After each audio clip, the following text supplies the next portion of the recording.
तथागत भगवान गौतम बुद्धांचा, तथागत भगवान गौतम बुद्धांचा, क्रांती सूर्य महात्मा ज्योतिबा फुल्यांचा, क्रांती सूर्य महात्मा ज्योतिबा फुल्यांचा, आरक्षणाचे जनक छत्रपती शाहू महाराजांचा, आरक्षणाचे जनक छत्रपती शाहू महाराजांचा, आरक्षणाचे जनक छत्रपती शाहू महाराजांचा। अब समय इतना भयानक है, मैंने एक ट्वीट किया था मार्च अप्रैल महीने में, उस समय कोरोना की बहुत भयानक स्थिति में से देश गुजर रहा था। किसी को पता नहीं था कि इसका इलाज क्या है, क्या करना है, क्या नहीं करना है। कोई किसी पेशेंट के बगल में भी नहीं जाता था। हमारे कई सारे कार्यकर्ता, उनकी डेथ भी हो गई मुंबई में। हम लोग सर्व कर रहे थे, लोगों को तक जा रहे थे, सब मास्क देना है, सैनिटाइजर देना है, उसमें हमारे भी किसी कार्यकर्ता को, उसको बेड नहीं मिला, उसको वेंटिलेटर नहीं मिला।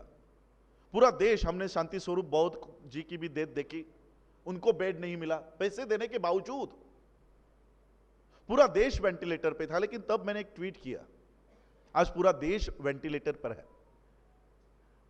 लेकिन देश वेंटिलेटर पे नहीं है। हमको लग रहा है कि देश वेंटिलेटर पे है, एक्चुअल में इस देश का लोकतंत्र वेंटिलेटर पर है, इस देश का संविधान वेंटिलेटर पर है। जब तक ये कोरोना खत्म होता है तब तक इस देश का लोकतंत्र और संविधान खत्म हो चुका होगा। क्या चल रहा था पता है उस समय? आज भी पूरा विश्व ठप्प पड़ा हुआ है, पूरा विश्व ठप्प पड़ा हुआ है।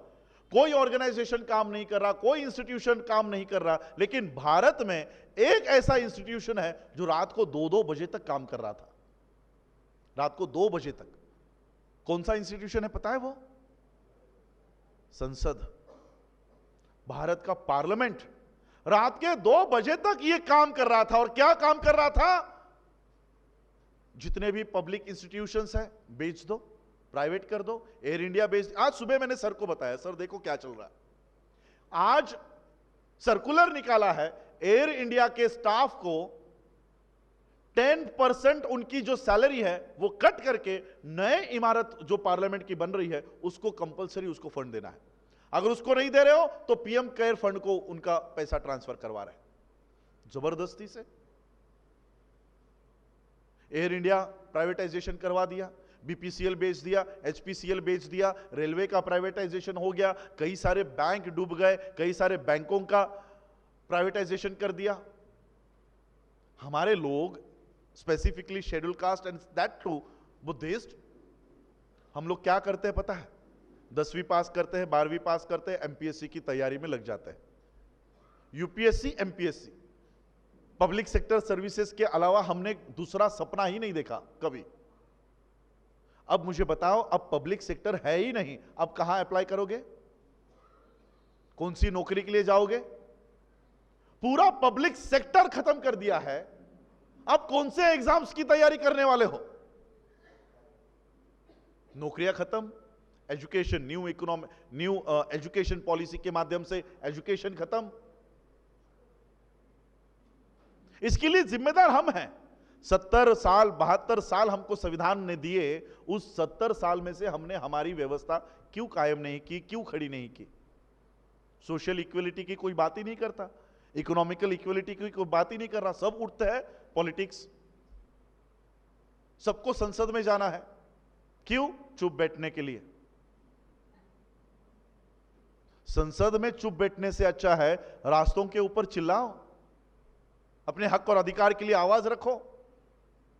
और इसलिए ये हम लोग देख रहे हैं कि एक तरफ सभी संवैधानिक हक और अधिकार ये खत्म कर रहे हैं और हम लोग एकदम सेफली अपने अपने कामों में व्यस्त है।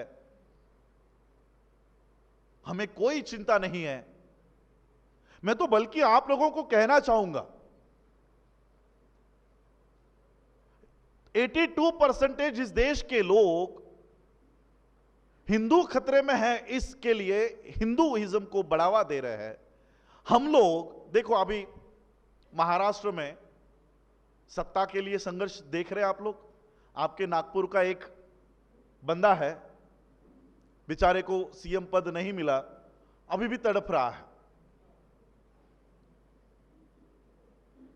तो ये जिसके विरोध में संघर्ष करता है Uddhav Thackeray, Devendra Fadnavis, ex CM and अभी का सीएम, ये उसके सीएम पद को छीनने के लिए बार बार कोशिशें कर रहे हैं। अब मुझे बताओ, इन दोनों में इतनी दुश्मनी है जो हम लोग टीवी पे, पेपर पे देख रहे हैं कि नहीं? दुश्मनी है। लेकिन मुझे बताओ, क्या दोनों का हिंदुत्व एक है या अलग अलग है? उद्धव ठाकरे के पास सीएम पोस्ट है, आपके पास कौन सा ऐसा पोस्ट है? कोई है? सीएम पद होने के बावजूद वो हिंदुत्व के लिए एक होते हैं। आपके पास एमएलए पद भी नहीं है, लेकिन वो बीएसपी का बौद्ध, मैं वंचित वाला बौद्ध, ये आनंदराज वाला बौद्ध, ये रामदास अठोले वाला बौद्ध, ये क्या है? एक एमएलए नहीं है आपका, एक नगर सेवक नहीं है आपका, वो सीएम होने के बावजूद एक हो रहा है। आपके पास कुछ नहीं है तब भी अलग अलग हो। कुछ भी नहीं है, सादा सरपंच नहीं है। इसलिए मैं आप लोगों को कहना चाहूंगा, ये डिवीजन आप लोगों में जो आया है इसे हटा दो कि ये बसपा वाला है, ये मायावती वाला है, ये प्रकाश अंबेडकर वाला है, ये जोगेंद्र कवाड़े वाला है। आप लोग सब कभी ना कभी तो बौद्ध विहार में गए होंगे कि नहीं? जाते हैं कि नहीं? विहार में जाने से पहले क्या करते हो? पैर के जूते बाहर निकालते हो। वही मैं यहां पर आपको रिक्वेस्ट करने वाला। बौद्ध होने के नाते अपने अपने पॉलिटिकल पार्टियों को बाहर रखो और बौद्ध होने के नाते एक हो जाओ, एक बैठो, आओ एक, और देखो क्या समस्या है हमारी। बाबा साहब ने बौद्धों को क्या क्या अधिकार देकर गए हैं, कभी उसके ऊपर रिसर्च करो। 15 ऑक्टोबर 1956 को कहते हैं बाबा साहब, माझ्या पतडीत अजून बरंच काही आहे, मेरे झोली में अब बहुत कुछ है। कभी सोचा है उस झोली में झांक कर देखने का कि क्या है उस झोली में? यह हमारा काम होना चाहिए। जब बाबा साहब ने हमको बौद्ध बनाया है और बाबा साहब कह रहे कि मेरे झोली में बहुत कुछ है, हमने कभी देखा ही नहीं। ये किसने देखा पता है? बाबा साहब की झोली को खोलकर सारा कुछ मलिदा कौन लेकर भाग गया पता है आपको? यह आपके नागपुर का मोहन भागवत लेकर भाग गया। आरएसएस की बौद्धों की विंग है, आपको पता है? इसका सामना मुझे करना पड़ता है जापान में, थाईलैंड में, वियतनाम में। मेरा 1 साल पहले का फेसबुक लाइव अगर आप लोग देखते हो, वियतनाम में जब मैं गया था यूनाइटेड नेशन के कॉन्फ्रेंस में, भारत का बौद्धों का प्रतिनिधित्व कौन कर रहा था? वेंकैया नायडू। क्या यह भारत का बौद्ध है? आज भी जनेऊ पहनता है। वहां जाकर क्या बोलता है कि भारत में बौद्ध धर्म को गांधी ने फैलाया। पूरे विश्व से हमारा नाता कट कर रहा है। मैं वहां पर मौजूद था, यूनाइटेड नेशन के सेक्रेटरी को हम लोग जाकर मिले कि वेंकैया नायडू ने गलत बात रखी है, भारत में बौद्ध धर्म को गांधी ने नहीं फैलाया, बाबा साहब अंबेडकर जी ने भारत में बुद्धिज्म का प्रोपोगेशन किया है। लिटरली यूनाइटेड नेशन को अपने वेबसाइट पे माफीनामा लिखना पड़ा और उन्होंने ये बात लिखी कि Gandhi supported Brahminism and Ambedkar supported Buddhism. ऐसे लोग जा रहे हैं, ऐसे लोग, आरएसएस के लोग क्लेम करते कि हम बौद्ध है। 5 दिन की कॉन्फ्रेंस होती है, अलग अलग कमिटीज होती है। मैं वर्ल्ड फेलोशिप ऑफ बुद्धिस्ट के बुद्धिस्ट पंचशीला समाधाना कमेटी के ऊपर सेक्रेटरी चुनकर गया। आरएसएस के लोग कौन से कमेटी में बैठते हैं पता है? हम लोग बैठे बौद्ध धर्म को प्रचार और प्रसार करने वाली समिति के मीटिंग में जाकर बैठे। आरएसएस के लोग जाकर बैठते हैं फाइनेंस कमेटी के मीटिंग में। उनको इंटरेस्ट है फाइनेंस में। जब हमें पता चला कि यह सारा षड्यंत्र भारत के बाहर हो रहा है, हम भारत में झगड़ा कर रहे हैं और यहां पर भारत के बाहर सारा मलिदा लेकर ये भाग रहे हैं। अभी बुलेट ट्रेन का प्रपोजल 1-2 दिन में इन्होंने फाइनल किया है। किसने दिया पैसा? जापान, एक बुद्धिस्ट कंट्री। मैं वर्ल्ड फेलोशिप ऑफ बुद्धिस्ट के कॉन्फ्रेंस के लिए जब जापान में था, तो ऐसे एक मॉन्क, मेरे ख्याल से श्रीलंका के मॉन्क हमारे पास आए, पूछ रहे थे कि कौन से कंट्री से हो, तो हमने कहा इंडिया से। वो तो oh this time you are very much lucky, you got a Buddhist prime minister. आप तो बहुत लकी हैं, आपको बहुत प्रधानमंत्री मिला। हमने उनको पूछा आपको किसने बताया कि हमारा प्रधानमंत्री बौद्ध है? वो तो हमारे देश में आता है तो बुद्ध विहार में जाता है, बुद्धा की मूर्ति लेकर आता है, क्या बौद्ध नहीं है? वो हमको पूछ रहा है क्या वो नरेंद्र मोदी बौद्ध नहीं है? हमने उसे बताया बौद्ध छोड़ो, ये बौद्धों का सबसे बड़ा विरोधक है। गुजरात में कन्वर्जन के ऊपर बंदी है, हमारे बुद्धिस्ट सोसाइटी ऑफ इंडिया पर, हमारे स्टेट प्रेसिडेंट पर केस है कन्वर्जन की। मेरे ऊपर उत्तर प्रदेश में कन्वर्जन के ऊपर केस है। यानी कोई बौद्ध धर्म अपनाता है तो ये हमारे ऊपर केस डालते हैं और बाहर जाके कहते हैं कि मैं बौद्ध राष्ट्र से आया हूं। और एक बात मुझे पता चली, आप देख रहे बौद्ध भिक्षुओं को, सबको देख रहे, किसी के सर पे बाल है, यह बौद्ध धर्म की एक निशानी है, पहचान है कि बौद्ध मॉन्क्स के सर पे बाल नहीं होते। इसी तरह से हिंदुइज्म में भी एक प्रथा है, लेकिन उनके पास एक वो शेप्टी काय म्हणतात त्याला, शेंडी, चोटी होती है, चोटी। आपने कभी योगी के सर पर चोटी देखी है? देखिए कभी। क्या फैलाया पता है इन्होंने कि भारत में एक बौद्ध भिक्षु सीएम बन गया है। भर भर के पैसे आते हैं वहां पर, बौद्ध भिक्षु सीएम। कपड़े भी ऑरेंज कलर के पहनता है, चीवर के कलर के पहनता है, लोगों को लगता है ये तो चीवर का बौद्ध भिक्षु है। यानी बाबा साहब ने जो व्यवस्था आपको दी है, हम उस पतड़ी में, उस झोली में देखते ही नहीं है, वो सारा लेकर चले जा रहे हैं, सारा लेकर जा रहे हैं। और इसलिए हमने हमारे लोगों को जो बाबा साहब ने प्लान बताया उसके ऊपर लेकर आने की कोशिश कर रहे हैं। मैं यहां पर कितना भी बोलूं, 3 घंटे भी बोलूं, ह्यूमन बॉडी है, ह्यूमन माइंड है, 8 घंटे के ऊपर आपको याद नहीं रहेगा। 8 घंटे के ऊपर मेरे बताई हुई बातें आपके दिमाग में नहीं रहेंगी, वो मिट जाएंगी। और इसलिए हम ऐसा इंफ्रास्ट्रक्चर खड़ा करना चाहते हैं कि जो बातें मैं यहां पर बोल रहा हूं ये 365 डेज चलती रहे।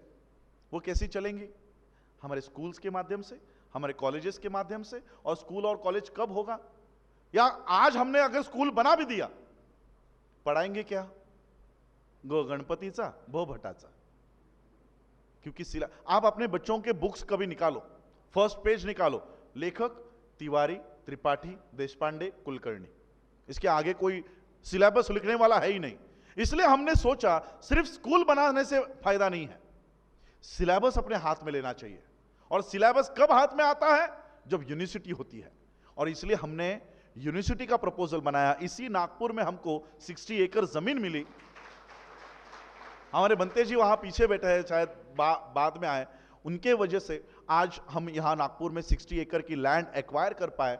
और साल 2 साल में हम वर्ल्ड की बेस्ट यूनिवर्सिटी इंडिया में इंट्रोड्यूस करने वाले हैं, ताकि जो हमारे बच्चे गुरु ब्रह्मा गुरु विष्णु का एजुकेशन ले रहे थे, सोचो एजुकेशन अच्छा मिलता है इसलिए तो हम अच्छे अच्छे स्कूलों में डालते हैं।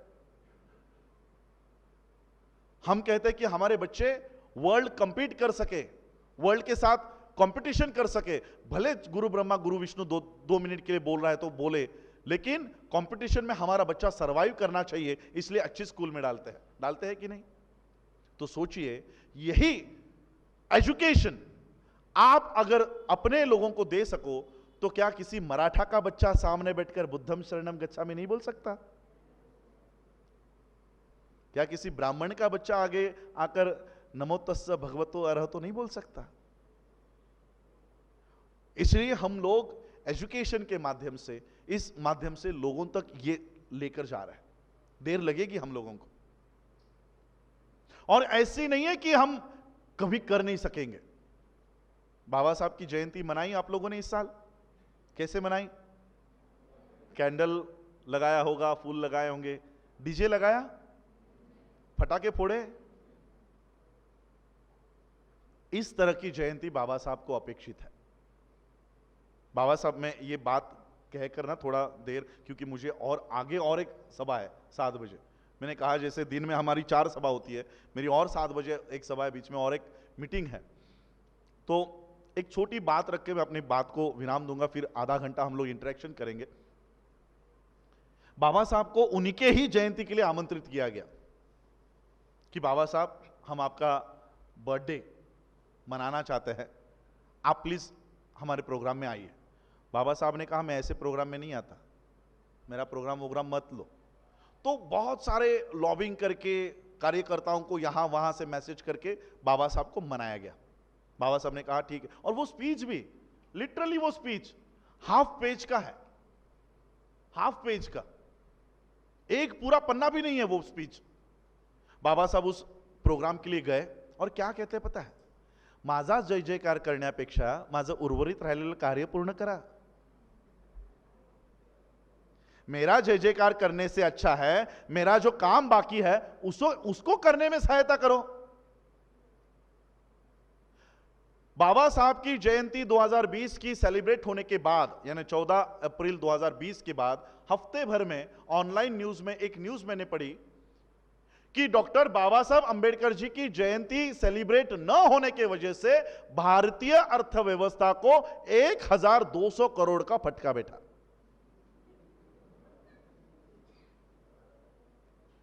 सिर्फ 14। और ये कौन सा है आंकड़ा पता है? शहर वाले आंकड़े हैं।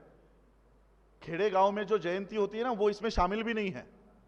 यानी ओवरऑल अगर हम बाबा साहब की जयंती का खर्च देखें तो वो 2000 करोड़ का है। 2000 करोड़ हम एक रात में बाबा साहब की जयंती के लिए खर्च कर देते हैं। लेकिन उसी समाज की एक यूनिवर्सिटी नहीं है, उसी समाज की यूनिवर्सिटी नहीं है, उसी समाज का कोई हॉस्पिटल नहीं है। हमारे शांति स्वरूप बौद्ध जी विदाउट बेड मर गए। अनेक कार्यकर्ता जो बाबा साहब के इस मूवमेंट को आगे लेकर चल रहे थे मर गए। जो समाज बाबा साहब को अभिवादन करने के लिए 2000 करोड़ के पटाखे फोड़ता है, उस समाज का सिस्टम नहीं है। क्या ऐसी जयंती बाबा साहब चाहते थे? इसलिए मैंने कहा कि यह सबसे बेस्ट जयंती मुझे लगी बाबा साहब की। अगले साल निर्बंध हो या नहीं हो,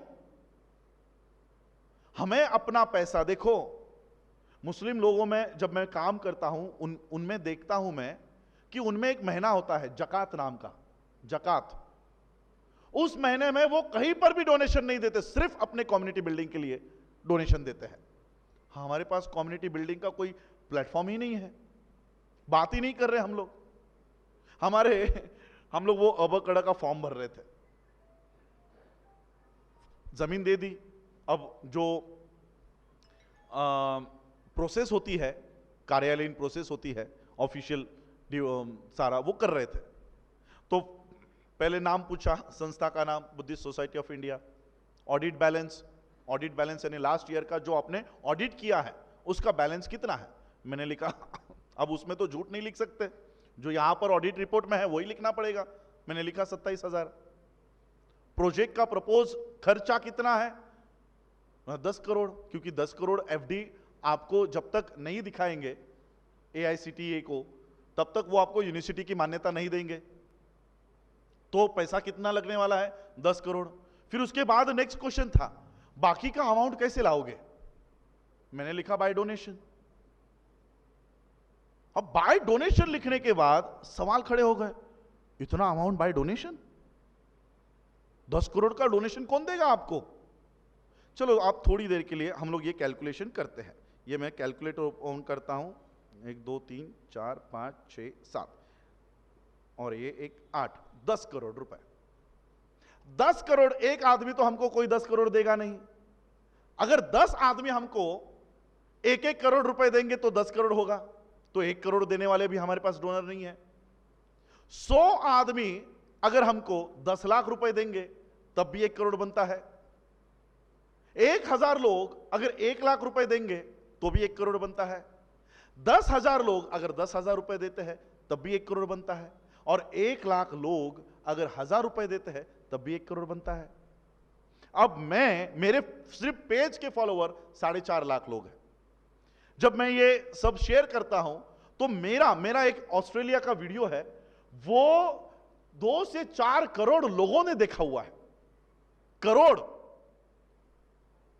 अब हम सोचिए, अगर ये पॉलिसी लेकर हम चले कि हमको सिर्फ 1,000 रुपए लेने हैं, मैं 1 महीने में, मेरी जो अब कोविड से पहले हमारी जो सभाएं चलती थी, मेरी एक दिन में 2 सभा चलती थे, ऑन एन एवरेज एक दिन में मैं कम से कम 25 से 30 हजार लोगों तक जाता हूं फिजिकली, नॉट ऑनलाइन कि फेसबुक से कोई देख रहा है, कोई यूट्यूब से देख रहा है। फिजिकली मैं 35 से 35 हजार लोगों तक पहुंचता हूं। 2 दिन में 70 हजार, 3 दिन में 1 लाख से ऊपर, 1,05,000। सोचिए, इसमें से 50% लोग भी अगर हजार रुपए दे तो 5 दिन में आपकी यूनिवर्सिटी खड़ी होती है। पैसा हमारी समस्या नहीं है, हमारी समस्या है विजन। हमारे पास विजन नहीं है। बाबा साहब के पास पैसे नहीं थे लेकिन विजन था।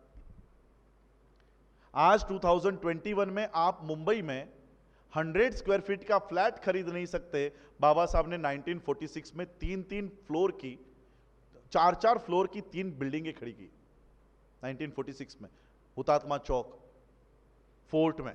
आज भी खड़ी है बाबा साहब के ही नाम से। सिद्धार्थ कॉलेज, आनंद भवन, बुद्ध भवन, सुकड़वाला बिल्डिंग हमने तो जला दी एक। हमारा ये योगदान है कि बाबा साहब ने खड़ा किया हुआ एम्पायर हम मिटा रहे हैं। 2 या 3 साल पहले अंबेडकर भवन गिराया कि नहीं हमने? बाबा साहब ने खड़ा किया, हमने गिरा दिया। ये हमारा योगदान बाबा साहब के मूवमेंट को। इसलिए अब गिराने वालों की सूची से बाहर निकलो और बाबा साहब का एम्पायर खड़ा करने वाले लोगों में अपना नाम दर्ज करवाओ। क्योंकि ये जब तक प्रिलिमिनरी स्टेप्स हम नहीं करेंगे, हम हमारे बच्चों को बुद्धिज्म में ज्यादा देर रोक नहीं पाएंगे। जिस व्यवस्था से बाबा साहब ने हमको बाहर निकाला है, हमारी व्यवस्था, हमारे बच्चे अब फिर उसी गंदगी में जाते हुए हमको देख रहे हैं। बुद्धिस्ट सेमिनरी होनी चाहिए, हमारे बौद्ध प्रचारक क्वालिफाइड होने चाहिए, ट्रेन होने चाहिए, उसके लिए बुद्धिस्ट सेमिनरी होनी चाहिए। ये सारी बातें हैं जो हम लोगों को पूरी करनी है। ये सारी बातें हैं जिसके ऊपर हमें काम करना है। और इसलिए क्योंकि थोड़ा देर हम लोगों को देना है, 6 मिनट मैंने ज़्यादा ले ली है, तो मैं यहीं पर अपनी वाणी को विराम दूंगा कि आज भारत के बौद्धों की जो स्थिति हम लोगों को दिख रही है, ऐसा नहीं है कि हमारे में बदलाव नहीं हो सकता है। बाबा साहब ने 1927 में एक ब्रीद वाक्य दिया था, जागृतीचा अग्नि कायम तेवत ठेवा। जो जागृति आज तुम लोगों में निर्माण हुई है, इसे मिटने नहीं देना, इसे बुझने नहीं देना। क्या जागृति निर्माण हुई थी? क्या जागृति निर्माण हुई थी? कि हम भी इंसान हैं। एक कुत्ता अगर उस तालाब से पानी पी सकता है तो मैं भी उस तालाब से पानी पी सकता हूं। मुझे भी इक्वलिटी के राइट्स होने चाहिए। तो बाबा साहब ने ये जो जागृति निर्माण की है, इसको हमको जलाए रखना है, इसको हमको बुझने नहीं देना है। इतना ही मैं कहूंगा। और आने वाली जनगणना में आप लोग, मुझे नहीं लगता कि आप लोगों को ज़्यादा इसमें एजुकेट करने की ज़रूरत है, क्योंकि 2011 के आंकड़ों के अनुसार सबसे ज़्यादा जिन्होंने बौद्ध लिखाया है वो विदर्भ के लोग हैं और स्पेसिफिकली नागपुर के लोग हैं। और इसलिए मुझे नहीं लगता कि आप लोगों को ज़्यादा समझाने की ज़रूरत है। हम बौद्ध हैं और बौद्ध ही हमारी आइडेंटिटी होगी।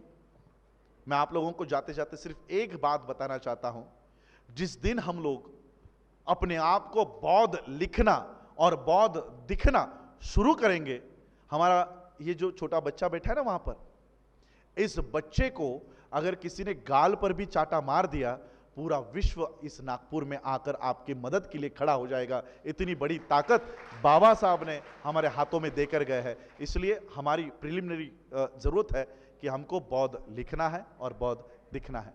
आप लोगों ने मुझे बुलाया, मुझे सुना, आप लोगों का इतना भारी वक्त दिया, वरना मोदी तो पैसे ले लेकर लोगों को लाता है, लोग सुनते भी नहीं, भाग जाते हैं।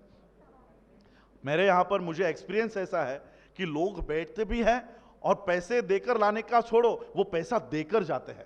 तो इस तरह से आज आप लोगों ने मुझे सुना, आप लोगों ने समय दिया, उसके लिए आपका मैं आभार व्यक्त करता हूं। फिर मैं टांगसाड़ी सर का और सभी मैनेजमेंट कमेटी का जिन्होंने ये कार्यक्रम आयोजन किया, उनका मैं आभार व्यक्त करता हूं। आवाज़ टीवी का भी मैं आभार व्यक्त करता हूं, जो मेरी इस बातों को पूरे भारत के और भारत के बाहर लेकर जाएगी। आप लोगों ने सुना, उसके लिए आभार, धन्यवाद। जय भीम, जय भारत, जय बुद्ध।